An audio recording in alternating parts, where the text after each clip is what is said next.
I've, however, used the occasion of Easter and May Day to apprise you of some major COVID-related developments and of the need for all of us to continue complying with the health and safety protocols. Embarking on a 9-day official working visit to France, Belgium, and South Africa as part of efforts being made to ensure our nation's rapid and sustained post-COVID economic recovery, and have pre-recorded this update prior to leaving the country. I must at the outset express the gratitude of the nation to the National Chief Imam, Sheikh Usman Nuhu Sharabutu, and all Muslims across the country for adhering to the request to have a subdued Eid al-Fitr celebration, devoid of large public gatherings. By and large, it is gratifying to note that many Ghanaians are adhering to the protocols, and it is heartening to see law enforcement agencies acting against persons and institutions flouting the regulations. Until we vaccinate the requisite number of Ghanaians and enhance herd immunity, which will help return our lives to normalcy, the Imposition of Restrictions Act 2020 Act 1012 will remain in force, and the security agencies will not relent in their efforts to enforce it. Fellow Ghanaians, since the last update on 20th February, two major occurrences in our fight against the pandemic in Ghana have taken place. Firstly, we have seen a marked reduction in active cases, i.e. persons who currently have the virus, from 5,444 persons as of 26 February to 1,314 as of 11th May. Our rate of infection has dropped significantly from 400 a day when I last spoke to you to less than 100 now. And the number of persons who have recovered from the virus has also increased from 77,972 to 91,146 within the same period. 176 more persons in that time have also unfortunately lost their lives to COVID-19. Cumulatively, we've conducted 1,121,168 COVID tests. This development brings me to the second reason for tonight's broadcast, one which is crucial in restoring normalcy to our lives. Since I announced the arrival of the first batch of AstraZeneca vaccines from the COVAX facility, together with the procurement and receipt of others, we have rolled out 2 phases of our vaccination plan. The first phase involved vaccinating a segment of the population in 43 districts, that is, health workers, persons with comorbidities, persons above the age of 60, physically challenged persons, journalists, frontline security personnel, and a cross-section of persons in the 3 arms of government. The second phase involved vaccinating all other health workers across the country. Nearly 1 million people have now received the first dose of the vaccine. International vaccine politics and the unpredictability of the supply chain, as well as the third wave of infections in some countries in Europe and Asia, have meant that we have not been able to secure as many vaccines and vaccinated as many Ghanaians as we would have wanted at this stage. In spite of these obstacles, the target is to vaccinate some 20 million Ghanaians, i.e. the entire adult population of Ghana, by the end of the year. In the past few days, government has, through COVAX, received an additional 350,000 doses of AstraZeneca vaccines. These will be added to existing stock to provide the second jab for the 360,000 persons in the 43 districts in the Greater Accra, Ashanti, and Central regions who received their first jabs from 1st to 9th March. I'm happy to announce that beginning Wednesday, the 19th of May to Wednesday, 26th May, the deployment of the second dose of vaccines will take place across the designated vaccination centers in the 43 districts, approximately 12 weeks after the first jab, as the science prescribes.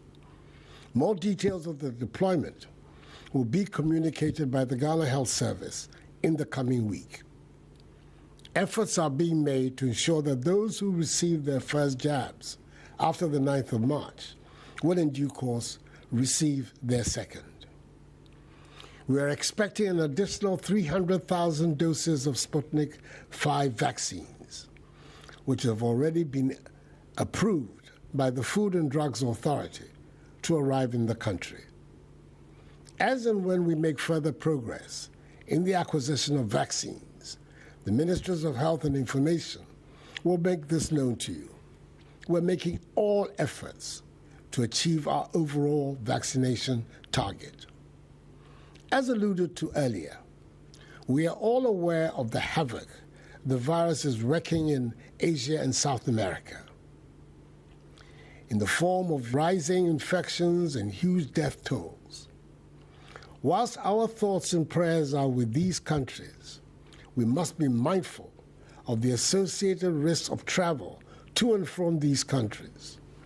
At this time, I want to reiterate, as captured in the travel directive jointly issued by the Ministry of Foreign Affairs and Regional Integration and the Ghana Health Service, that all non-essential trips to countries with high COVID-19 infection rates should either be cancelled or postponed.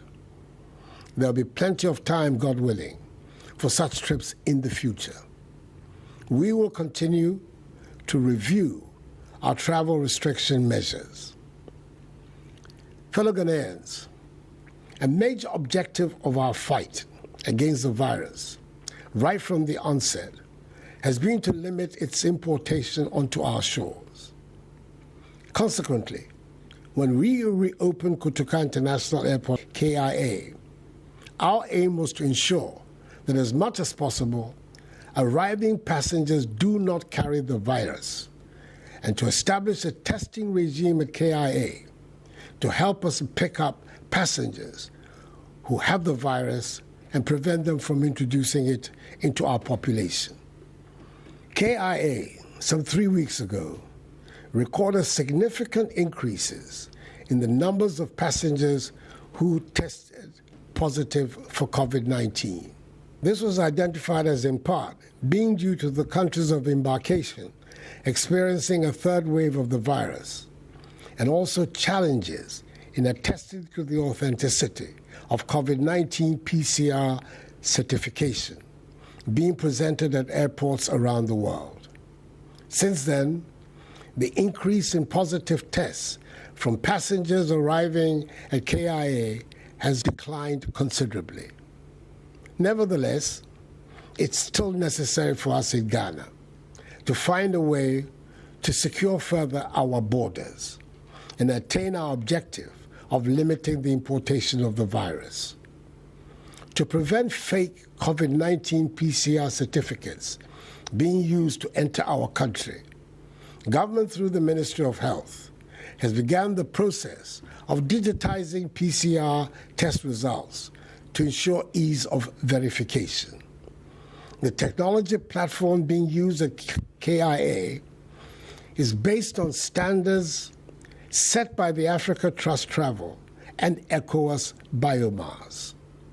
All passengers traveling in Ghana must have test results or certificates bearing the trusted travel or biomass codes to be acceptable at KIA. We have reevaluated quality checks on testing at KIA, and we're satisfied with the sensitivity and specificity of the testing regime there. All arriving passengers who test positive will follow the laid-down procedure. Those who test negative from designated COVID-19 hotspots and testing negative at KIA may be subjected to a repeat test on the third day of arrival. Our fight against the virus, my fellow Ghanaians, is by no means over. The continuous havoc being experienced by some countries as a result of the virus is a testament to the fact that until all countries have rid themselves of the virus and have achieved herd immunity, none is safe. So let us all continue to adhere to the COVID-19 safety protocols that are now part of our day-to-day activities. We see the rewards for our compliance with the protocols whenever we witness favorable scenarios in our fight against the virus, evidenced in the easing of some of the restrictions. I'm particularly happy that the significant investments we have made in ensuring compliance with the safety protocols have enabled us to open in safety all schools, private and public, at all levels. And I want to thank parents, teachers, and students for making them work. We have also put in place the necessary protocols that have allowed us to return to churches, mosques, workplaces, markets, stadia, and to travel. Our ability, however, to congregate in closed spaces like cinemas, theaters, and nightclubs remains restricted. In a move towards the reopening of cinemas and theaters, government has engaged cinema owners and operators on a set of protocols and guidelines that need to be put in place and implemented by all operators before eventual reopening. In the coming weeks, the Ghana Health Service and the Ghana Tourism Authority will be announcing these protocols and mandatory modalities and work with the operators on a set of directives that will ensure the health and safety of all patrons and staff in all the facilities involved. Fellow Ghanaians, I remain optimistic that we can return our lives to normal if we cooperate and work together. Let the reduced rate of infections not lull us into a false sense of security. Let us continue to adhere to the safety protocols, that is, the enhanced hygiene and mask-wearing protocols. Let us take the vaccine when it gets to our turn, and let us continue to put our faith in Almighty God. There is light at the end of the